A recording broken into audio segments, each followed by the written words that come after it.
It's the first official event that the Burnaby Board of Trade, the City of Burnaby, and the Social Purpose Institute are co-presenting together. Our three organizations have created a partnership to incubate and grow social purpose, starting in Burnaby and then the world. And here from the Burnaby Board of Trade is Corey Reddicup to say a few words. He's the Director of Policy and Stakeholder Relations. Was that my cue there?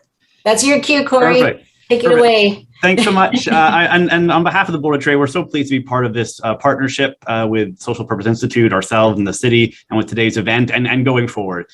For 15, 20 years, the Board of Trade in Burnaby has been the leading chamber speaking to the role of business as an engine for community and societal good. And social purpose is really a movement that encapsulates that idea that business can be profitable, can be successful, can be resilient, while also having a North Star around how it interacts, supports, and bolsters the people, planet, and community around it. Today's session and the upcoming summit in November are just the latest ways we'll be working with the Social Purpose Institute and the city to amplify and accelerate this trend. And I can really commit that we'll continue to be and excited to be an active partner in sharing and promoting social purpose within our business community. And I like the world domination goal after Burnaby. So we'll start here and we'll go from there. So I appreciate you all being here today, whether you're exploring the topic for the very first time and poking around, or whether you're ready to maybe move your company a bit more into this space. We value the time that you've taken to join us on the webinar today, or if you're going to be watching the recording, whenever you're watching this. And with that, I'll hand it back to you, Monica, to continue with today's session. Thanks so much, Corey. That was very fast talking. And you got a lot in there. And we also want to thank the Burnaby Board of Trade, of course, for participating and co-presenting with us. So a quick little workshop, workshop trick that I want to show you. Maybe some of you already know it, but it's going to help you to get the most out of this workshop. I want to be able to make sure that you can see all the participants when we're having the panels, and also to see the slides when we're showing slides. So an easy way to do that is if you hover your cursor on between the picture of the panelists and the slides, you should see two vertical gray bars. And then if you click on those gray bars, you can drag them to the right or to the left. And that way you can control how much space is used by the slides and how much space is used by the panelists or by the participants.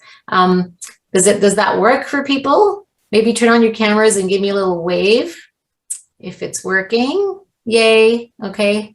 I see a few waves. Is anybody if it's not working for someone? Yay. I hear a cool. Yay. Okay. If anybody can't do it, just write a little note in the chat and we'll get it going for you. Okay, that's great, because that means I don't have to keep stopping and starting to share my screen, which will make this way smoother.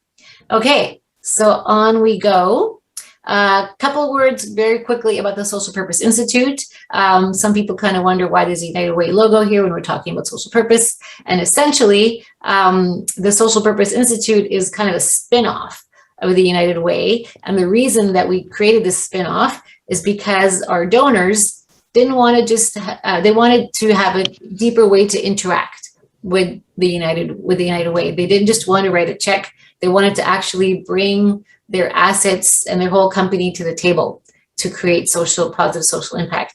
And so the idea of social purpose was kind of in the atmosphere at that time. And so we grabbed onto it and launched the Social Purpose Institute almost 5 years ago, and it's been growing and expanding ever since. So that's where we are. Okay, so we have a great panel here today. I'm very excited to have everybody here. So without further ado, I'm going to introduce them to you. So first off, we have Chris Peacock. You can give us a wave, Chris.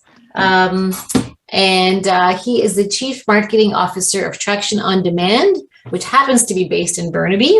And their social purpose is we exist to reinvent better and empower impactful change to the worlds of business, communities, and individuals. And Chris is going to be speaking to that and unpacking it a bit more for us. Next, we have Royal Printers. Minto, who is a co-founder and managing partner of Sugar Sheet Paper and Social Print Paper. and Chelsea Geishan, who's the Director of Business Operations for Royal Printers. And their social purpose, as you can see, is they exist to reduce deforestation by transitioning the world to tree-free printing, something that we are all extremely excited about. And finally, last but definitely not least, is Mickey McLeod, the CEO and co-founder of Saltspring Coffee, and Peter Chu, who's their marketing manager. And their social purpose is they exist to flourish with their communities from crop to cup. So all these companies have recently participated in the Social Purpose Institute's Innovators Program, where they develop these social purpose statements, and we'll definitely talk more about that later on. So here's an overview of what we're going to talk about today. Surprise, surprise, we're going to talk about what is it, why do I need one, and how do I get one, which is hopefully why you signed on to this webinar. If possible at all, turn on your cameras and please type in the chat any ideas or questions you might have. And I'm going to ask you right now to type something into the chat, which is something that you would like to understand better or clarify around the concept of social purpose. It could be a question, or it could just be your specific area of interest. So go ahead and type a few words in the chat. And yeah, during the whole panel, I encourage you to keep asking questions and get a conversation going. And that way we can make sure that you are getting the most out of the session. Okay, awesome. Yay, drinking Saltspring coffee. Okay, let's get moving. So what is it? The definition, after compiling all the literature, the definition of social purpose that the Social Purpose Institute has landed upon is that it's a business whose enduring reason for being is to create a better world. It answers the question of why the company exists.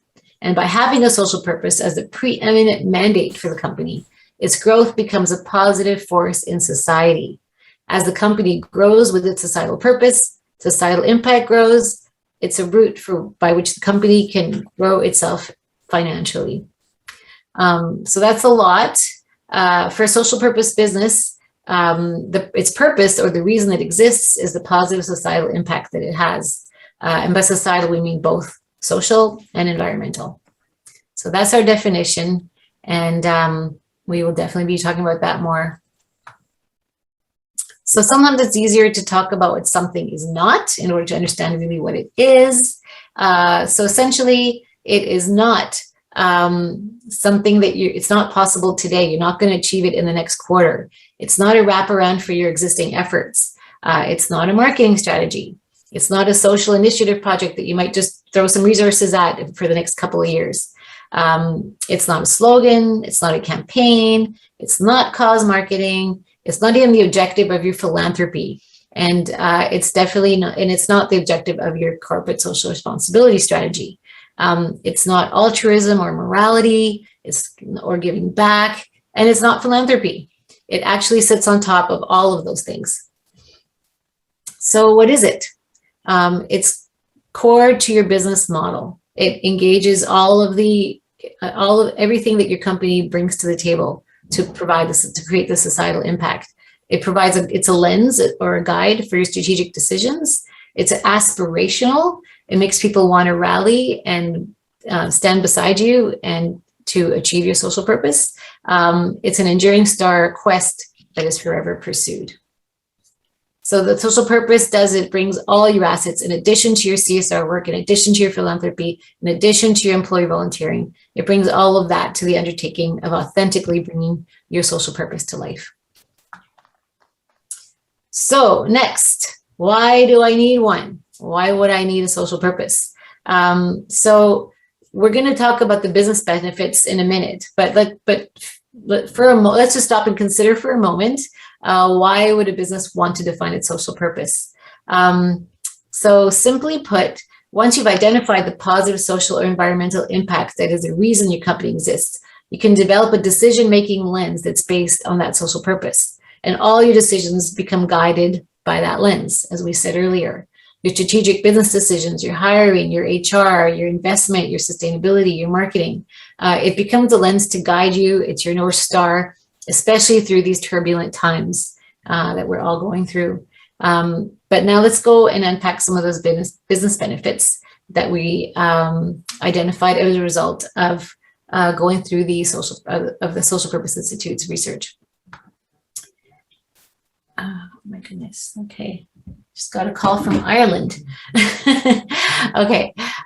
So Larry Fink, I'm not sure if all of you know Larry Fink, but he is the CEO of BlackRock, the world's largest investment company.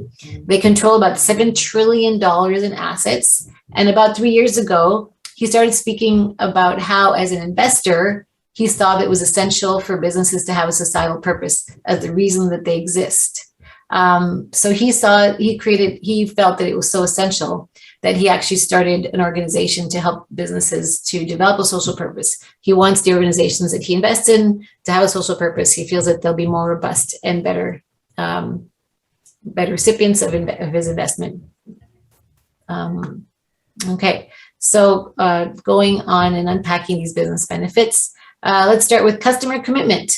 It helps to attract and retain your customers. So we know that increasingly customers are voting with their wallets. When a company's social purpose aligns with their customers' values, it creates trust, it creates authenticity, and therefore creates loyalty and positive brand advocacy, which eventually, of course, results in better business for your company. 87% of global customers will buy brands that support a cause they care about, and 76% refuse to buy a brand if it doesn't. So consumers of trusted companies buy their products and their services. Next is employee engagement, and this is probably the biggest one. Today's workforce wants to work for more than a paycheck. They want to have meaningful work. They want to have a reason to wake up in the morning and go to work, no matter what their role is in the company. Social purpose attracts employees, higher quality employees that are likely to stay longer with the company. In fact, surveys show that they'll pass up a higher paying job, about 20%, to take a position with a social purpose company.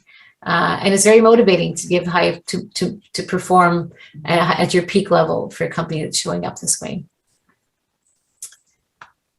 Stakeholder relationships. So social purpose companies are all about benefiting the stakeholders. So you end up with a very strong network of stakeholders. You build trust, reputation, and loyalty. And it's a two-way street. You know, when you create this ecosystem of stakeholders that are engaged in your social purpose, they become trusted allies in your business, and they want your business to succeed, and they do everything that they can to help you. Coming out of COVID, companies will be more aware of their stakeholders than ever, upon, of course, we all rely on to survive. Social capital. 89% of Canadian consumers believe that businesses need to place equal weight on society's interests as on business interests. Less than a quarter believe that business is performing well in addressing societal issues. So I think with today's rampant access to social media and a lot of transparency around everything a company does, it's just becoming very clear that society not only would like to see companies starting to have a positive impact on the planet, but also start to expect it. You know, there is such a huge influence and power, really, of the business community over world affairs that society is now almost demanding it. It's becoming table stakes. Financial performance. Studies show that companies with a social purpose consistently outperform their other companies. This is where Larry Fink probably got his attraction to social purpose. Companies that operate with a social purpose outperformed other companies by 134% in the stock market way back in 2019. So we don't have any more recent statistics, but we expect that to be even higher. And then there's social impact investing. So there's investment capital that is looking for impact type companies. By 2017, Canada had $14.75 billion in high impact investments. And this number, of course, is quickly growing. In addition, Canadian millennials will inherit $750 billion over the next decade, and they're more than twice as likely as baby boomers to be interested in social investing. So social purpose companies are very well positioned to attract this type of capital. And then finally, innovation. Whoops, I didn't want to do that. Went too far. Well, here we go. So innovation. So we're finding that during COVID is a great time for a company to develop a social purpose because it's a time to reinvent itself, a time to take a look at experiment with new business models. Maybe the business is downsized, maybe the product has to change. And what we're seeing from companies is that it helps them manage, it really helps them to come out with a solid strategy and to manage through turbulent times. Okay, but it's not enough to hear it from me.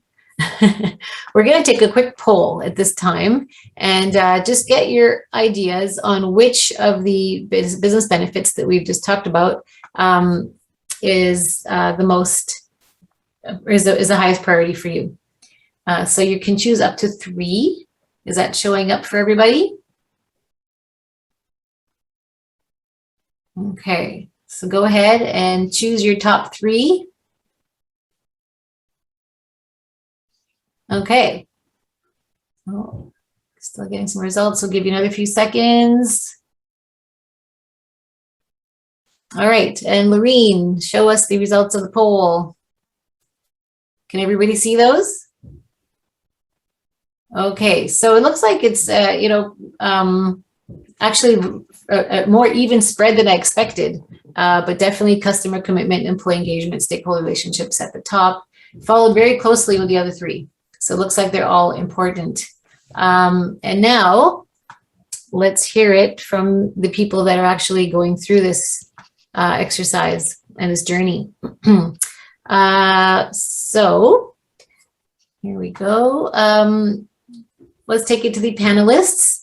We'll start with Chelsea at Royal Printers.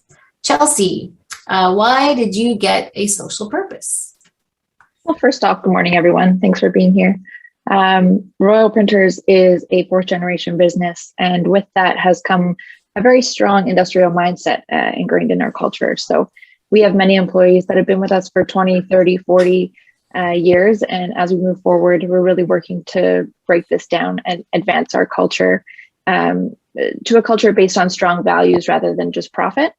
So when we heard about social purpose through Coro and Mary Ellen at the United Way, we were really excited about the opportunity and thought it would be a great next step. So that's why we initially started with social purpose. Thanks, Chelsea. What about you, Mickey? Good morning, everyone. Thank you for attending this morning. Well, I guess for Saltspring Coffee, we've been in this for, well, we're just actually celebrating our 25th year this year. And we've always, I guess, been on this path, but having a social purpose for us, really, we're able to sort of say it out loud. And it really, helping internally with a lot of our people, stakeholders to understand more what it is. And the process was really quite good for us, just to be able to go through all the exercises and kind of realize, okay, yes, we are doing the right thing, have been doing the right thing, but unless you actually go through the process and say it out loud, it's not, doesn't even quite as impactful. So it was very helpful to realize that, yes, we do have the social purpose and here's what it is. And, so it was very helpful.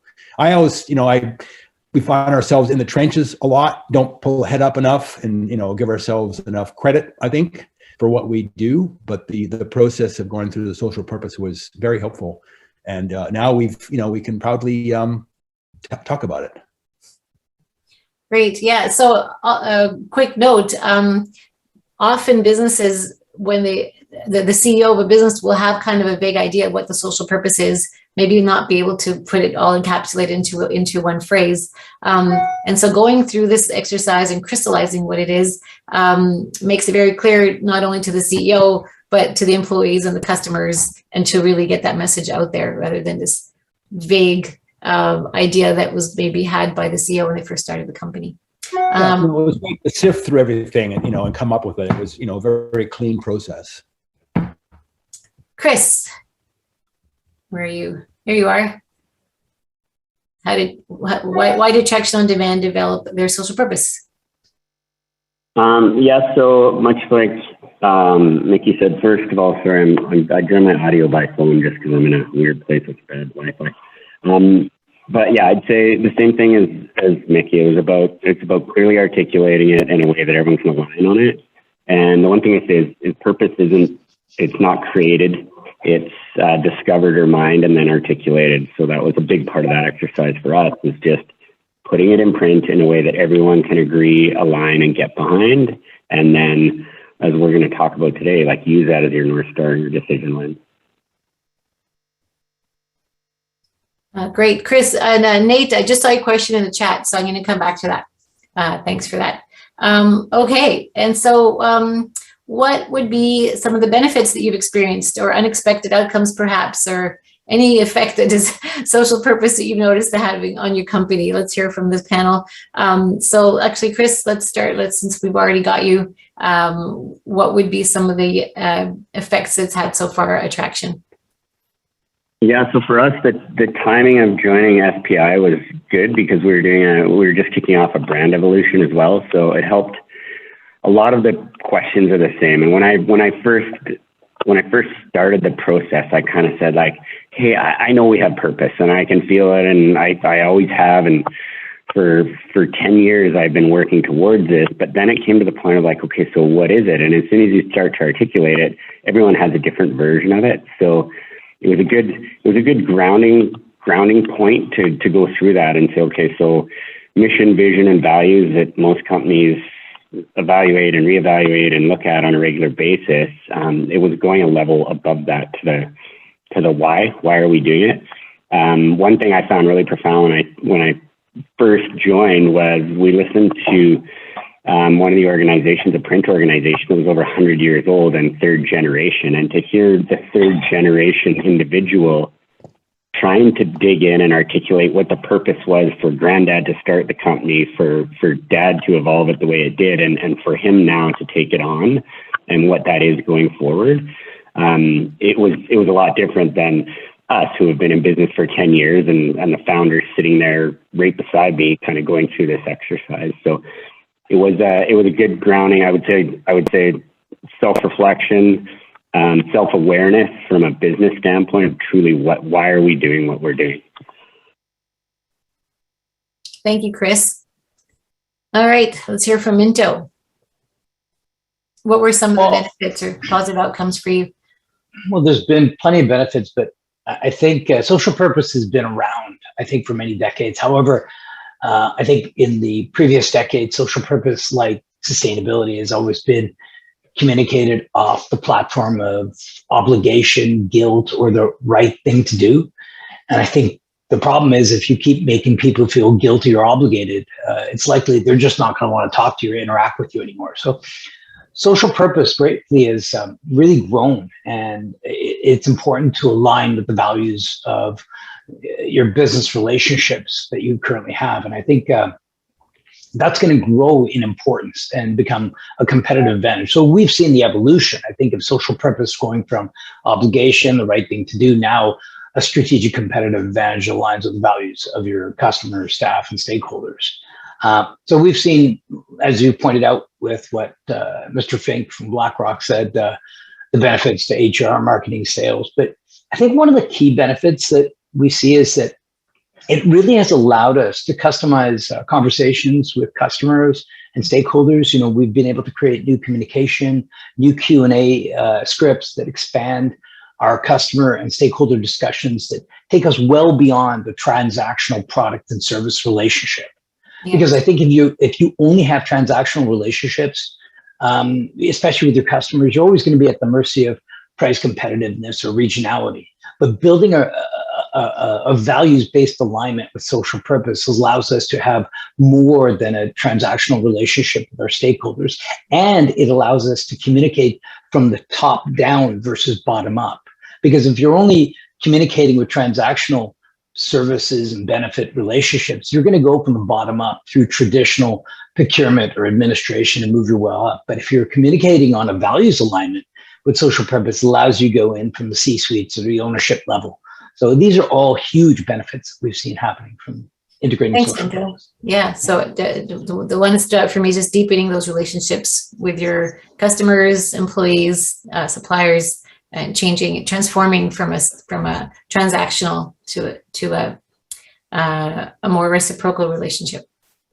And Peter. Yeah, so I agree with what Minto and Chris said. Definitely a lot of positive outcomes. For me, I guess to speak to a little bit more specifically through the marketing lens is that in marketing, we're always trying to reconcile who the company is versus who our consumers need our company to be and want us to be. And as well, more and more customers are paying more attention, and they want to support businesses that are more responsible, that are accountable to what they do. So when you are aware of doing what you're talking about and actually walking the walk, you become a lot more authentic in what you talk about and how you engage with your customers. And I find that makes marketing a lot easier. You're not having to frame your business in a positive light or flatter. You can just tell its story. And I find that really resonates with our customers. Thank you, Peter. Yes, authenticity and customers telling stories for you. You know, you're being marketed instead of doing marketing, which is very, very exciting. I encourage you to turn on your cameras. Oh, sorry, was that? Yeah. I don't know. I wasn't feeling great today. So whoever is talking there, I can hear you. We can hear you. Not sure where it's coming from. But even if you're muted, I really encourage you to turn on your cameras. I will put you in a draw for a bag of Saltspring Coffee to people that turn on their cameras. So there's coffee at stake here, people. Let's have a conversation. Let's really get into this. We have to meet virtually, but at least we can try to interact and see each other and have this conversation. And thank you, Chris, for your comments in the chat. And I welcome other comments in the chat and keep that conversation happening. Okay, so we covered the what, we covered the why, and of course we'll come back to it in questions. And now let's get to the how. So how do you define a company's unique social purpose? Well, here is sort of the approach that we use, our ubiquitous Venn diagram. We take companies through this exercise when they think about what the world needs. So first of all, on the right-hand side of this gorgeous Venn diagram, we think about the needs of the world. And in order to do that, we use the Sustainable Development Goals, which is just one framework for figuring out what the issues of the world are that need to be solved. There's other frameworks that can be used, or no frameworks can be used, but the Sustainable Development Goals were developed to try to figure out how to create a sustainable world by 2030 by the United Nations. And so it's a great guide. And we adopted that guide in many cases and added 3 more to those goals, what we call the goals +3, which is the 3 we've added is Indigenous equity, aging population, sense of belonging, to kind of make it more Western world, North American oriented. And so some of the societal impacts that companies will choose will be the Sustainable Development Goals, or it's just one framework to come up with what dragons are you going to slay? What are the big issues that your company can tackle? Okay, next we go to the other side of our beautiful Venn diagram, and it's what can your business actually impact? What does a business have at its disposal to make an impact? So we really take a look at that very closely, and in order to look at that, companies will brainstorm and get feedback and input from other companies on what are their core competencies and assets. So those are things like land, business relationships, employee skills, the investments, the customer relationships, industry relationships, everything that they can have to bring to the table, to bring to this issue, to bring to the societal issues. that they have that they want to impact. And then at the beautiful center of that, the sweet spot is your social purpose. And so we, so through that exercise, all in all, it takes about a year, and we have quarterly sessions where we take businesses through this kind of exercise and other tools to define a social purpose. I would say about a third of the whole exercise is about stress testing your social purpose. So the first half to 2/3 of the program are about coming up with your social purpose, and the last half is really just honing it, presenting it in front of a live audience, and making sure that you have it right. Some examples of social purpose: CVS Pharmacy, which is kind of like Shoppers in the States. We exist to help people on their path to better health. Danone, which a lot of you probably know, the food company, mostly yogurts and other products. We exist to bring health through food to as many people as possible. Unilever, who's a huge leader in this area.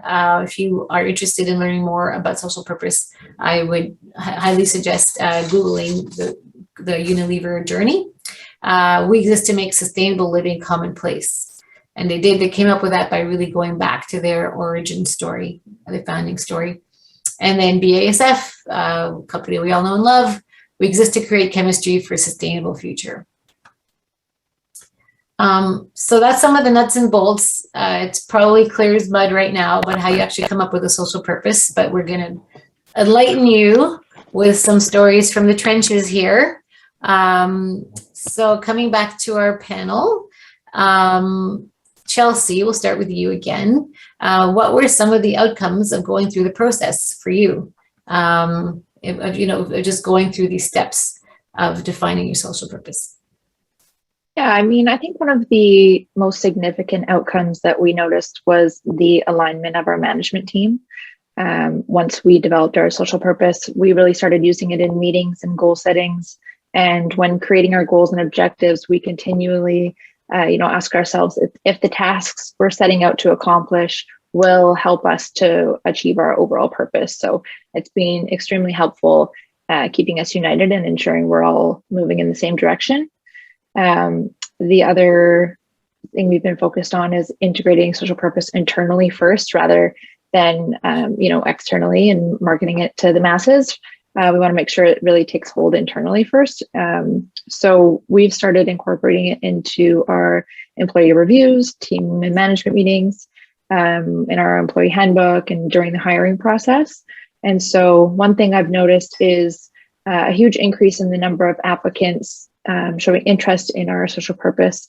And now we use this as a marker to ensure that any new employees we bring onto our team, they're really aligned with our social purpose and the new direction that we're moving in. So, thanks, Chelsea. Yeah, so really getting that message through all the layers of the company.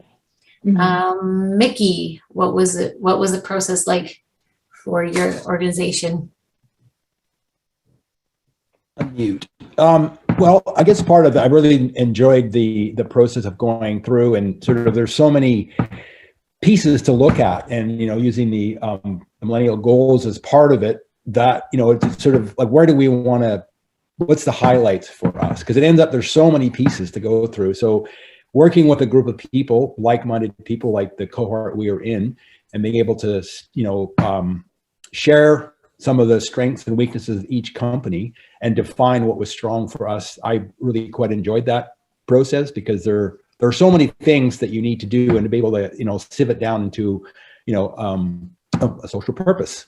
So I found that process was very helpful. And also sort of in conjunction with that, it enabled us to internally do a lot more work as well. And we sort of redefined our mission and our vision as well. So it was sort of a whole package that we put together in since we started the social purpose program, as well as defining what we really are about. So there's a social purpose and the mission and our vision.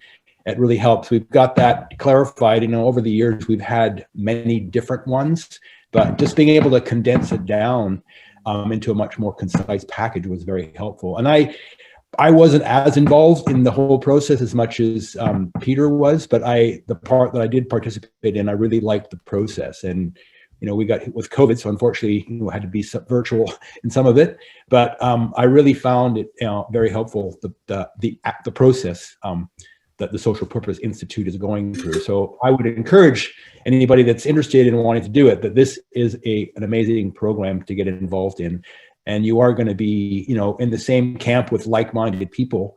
And that's what I also found very helpful, because I've often found over the years, sometimes the job can be kind of lonely, because, you're kind of in your day-to-day activities of whatever your product might be or service you're trying to get out, but really needing to, keep often the mission and the vision and the purpose take back seat. But I found it very helpful to go through the process and bring it forward. And we as well are looking more at including it into our reviews and our processes. And it takes a lot of work, even after 25 years of doing this, we're still trying to refine what we do. But I want to thank everybody for being involved in this program. I really enjoyed it, and I would encourage anybody that wants to do it to sign up today. Oh, I'll pay you later, Mickey. Honestly, I didn't even have to bribe him to say this, but yes. Okay, Chris. Thank you, Mickey. Yeah, I'll add on to that. So the benefits, and I think, Monica, you had a bunch of them on your slides: strategic decision making and alignment. We're doing a brand evolution, so it gave us a lot of good, strong information and validation on that. But yeah, to Mickey's point, the idea of like that self-reflection and digging into the business and having awareness was super powerful for the team, for like empowering the leadership team. And then once we're kind of getting it out there and to the broader team, it was empowering. I say it's almost like a psychologist where there's nothing but benefit that comes out of asking the questions and looking inside and understanding what it is.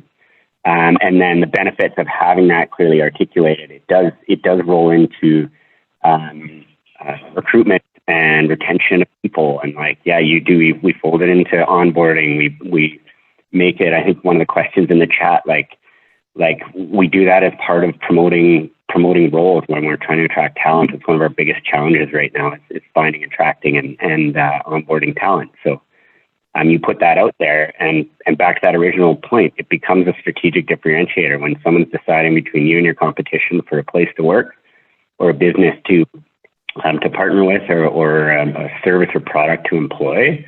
It's another validation point, and they will, when they're making that competitive decision, they'll tick boxes on both sides. And this is one that is now the box is becoming more and more influential, as we mentioned before with Larry Fink saying, hey, this is where we're investing our money.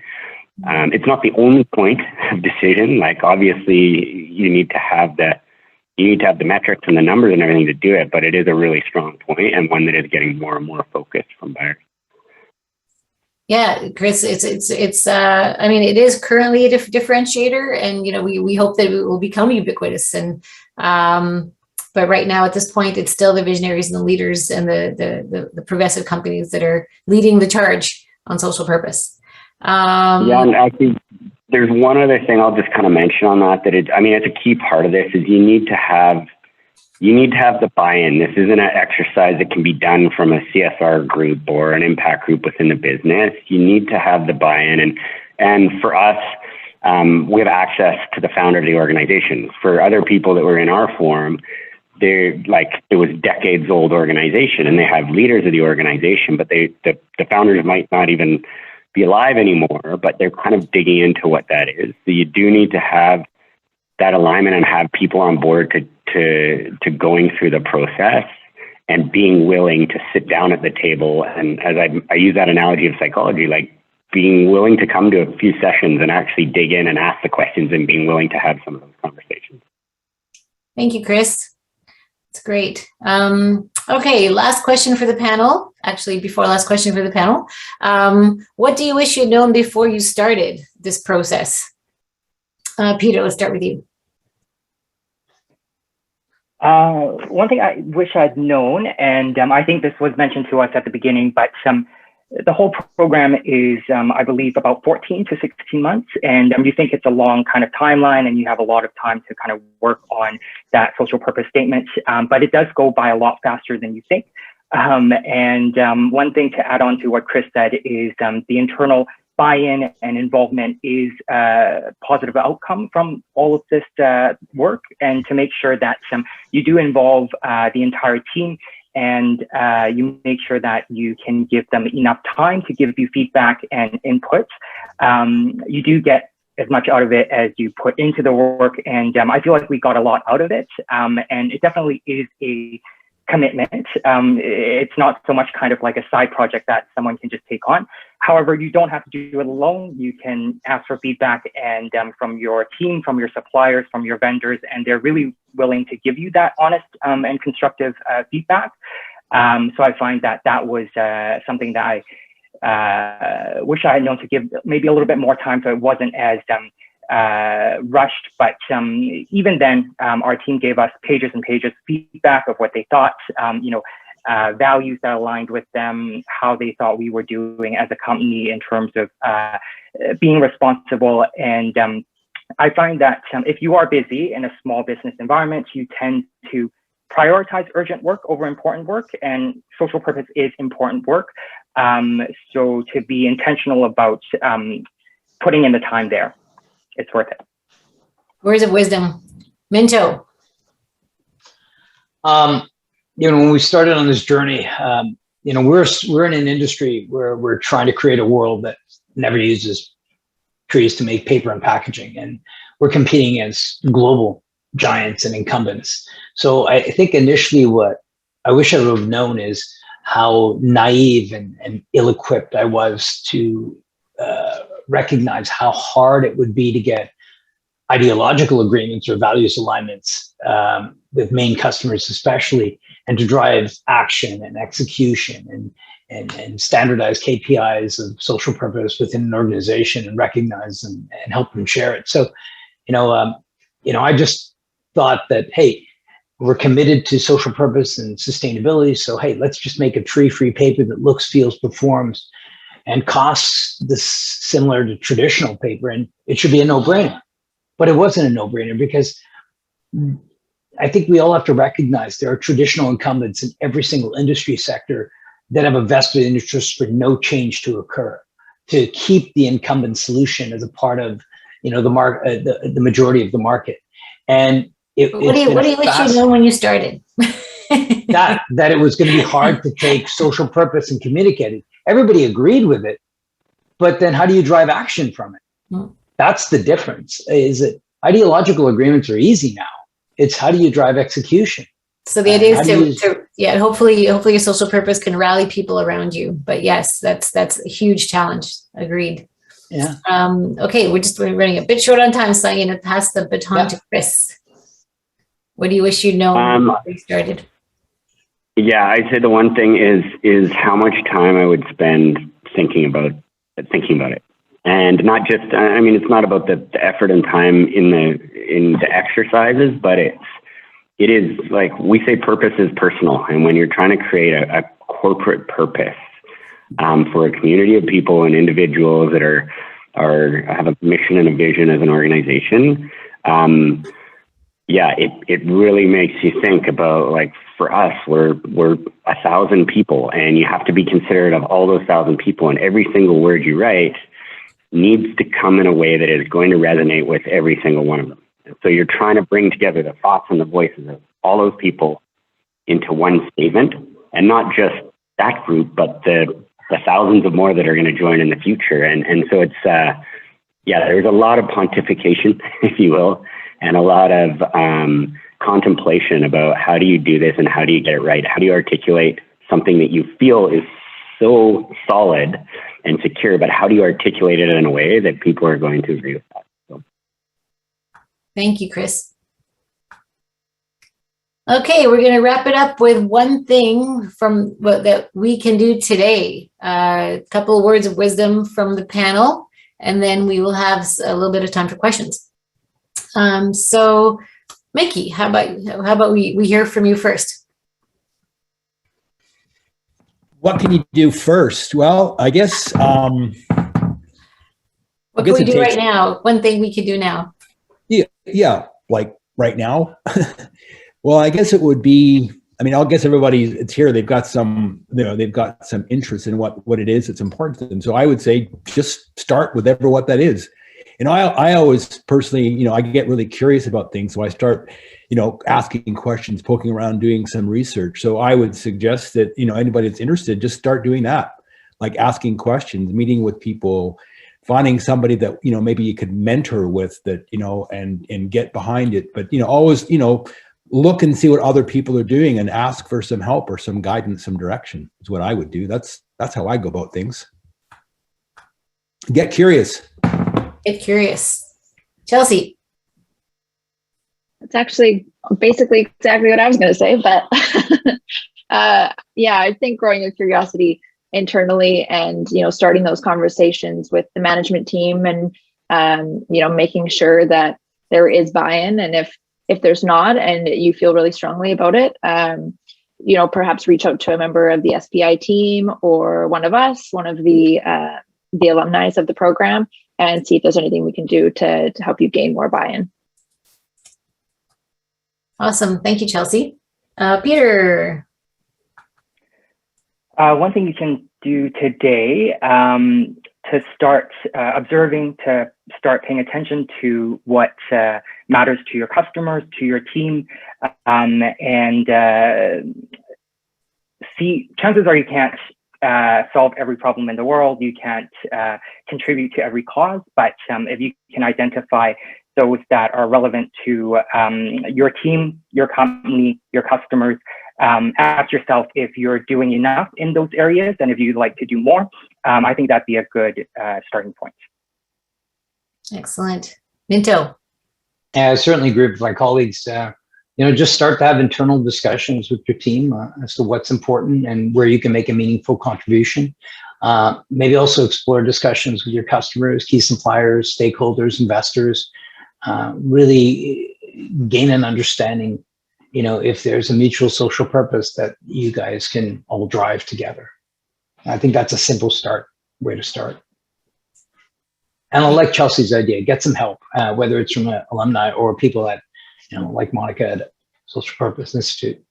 Yeah, and absolutely. Social purpose is definitely, even once you have it, it's something you cannot accomplish in a vacuum. You need partners, and bring in those partners, those NGOs and the other companies, suppliers that can help you to accomplish your social purpose.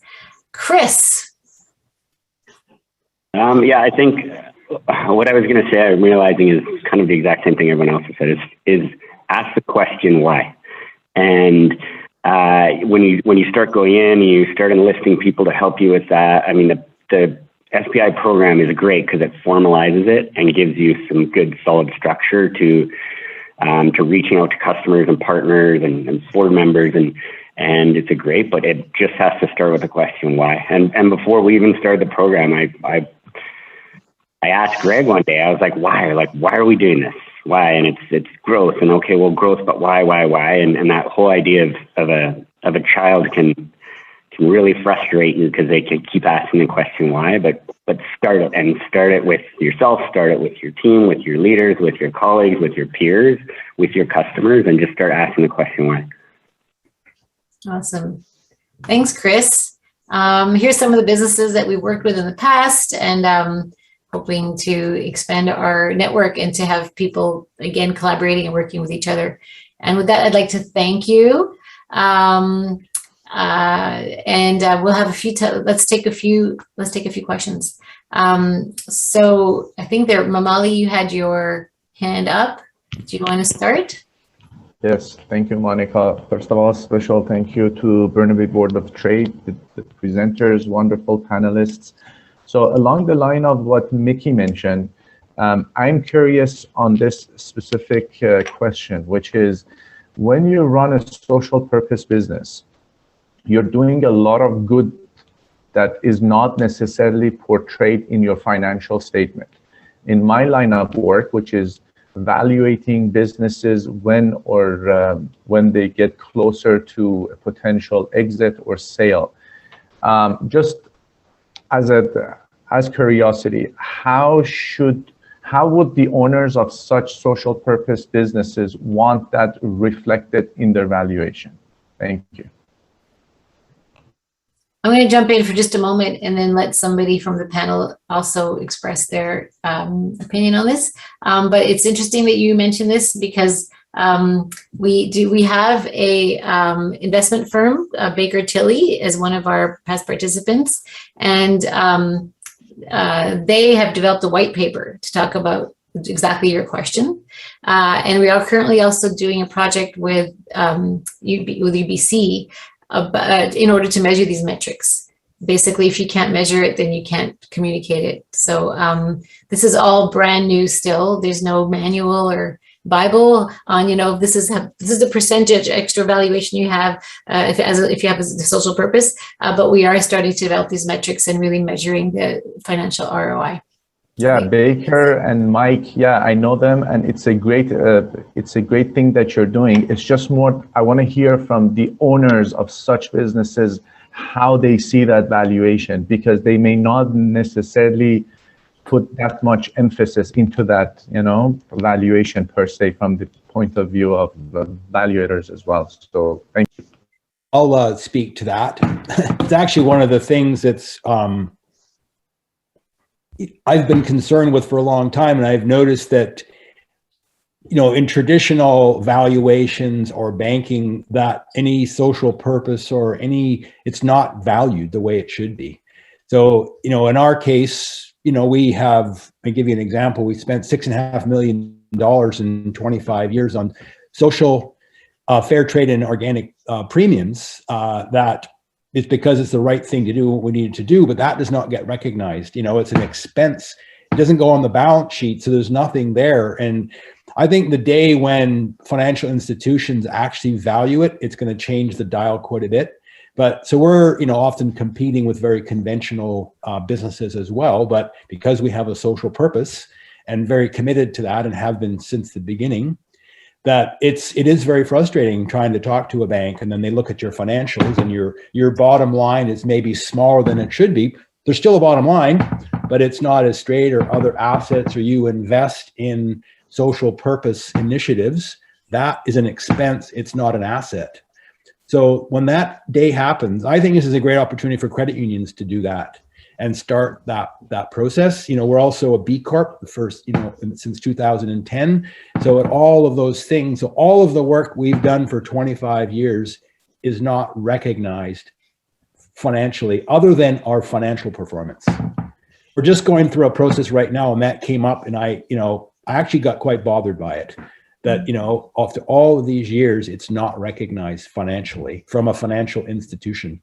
Some get it, but they don't really get it, and that would be a big day when that happens. And I will celebrate incredibly when that happens. And that is one of the areas of research of the SPI is creating a purpose-led economy, and one of the mandates that we have. So, and I'll quickly just say one of the main goals of our upcoming summit, which is on November 17th and 18th, where we'll talk about how to accelerate a social purpose-led economy. And Mickey, you're right. We're not there right now. We are not there, but we need to try to get it. Once again, to me, I'm still on this mission, this journey, and that to me is part of it, and working with it. I've been saying this for forever, and, we'll get there. I honestly feel we will. And that's why I think of a good credit union like Van City or, Coast Capital or somebody that's got a bit of, clout, they start making that move. And then I think chartered banks are going to follow. So somebody's got to make the first move. So we only have a couple more. We just have a couple more minutes. Is it? We have time for one or two quick questions. Does anybody else have a question? I saw Nate had a comment. Emily, you have your hand raised again. Okay. Yes. No. You unraised it. Okay, good. Not good, but just that you didn't have another question. Nate, you mentioned just because it's a great idea and the right thing to do does not mean people will follow or buy in. And you're right. You're absolutely right. And I think that's kind of where, but the differentiator between a mission and a social purpose. A mission could be we want to be the #1 best-selling shoe company in the world, and how many people are going to want to rally around that? but Yeah. we want to eradicate world hunger. Look at, Tom's, where, one pair of shoes, every time you buy a pair of shoes, it goes to one other pair gets given to a child in need or person in need. That people will more likely rally around. So it's really about bringing in your stakeholders and making societal impact. I don't know if anybody else wants to come. Oh, it's almost 11 o'clock. Darn it. So I'm going to have to wrap it up. Please feel free to contact us. Even if you have a question for the panelists, contact us at engage@socialpurpose.ca. I put it in the chat, and I'll be happy to pass it on for you. And we do have an innovators cohort launching in early November. If you're interested in knowing more about that, also drop us a line. And I'd really like to thank all of you for attending, turning on your cameras. Some of you, we've got some Saltspring coffee coming your way. And a big thanks to our speakers that really shared all the fruits of their experience and hard-won experience with social purpose. And then finally, the Burnaby Board of Trade and the City of Burnaby for supporting us and for this event today. Thank you so much. So hoping to see you at an event soon, and don't be a stranger, stay in touch.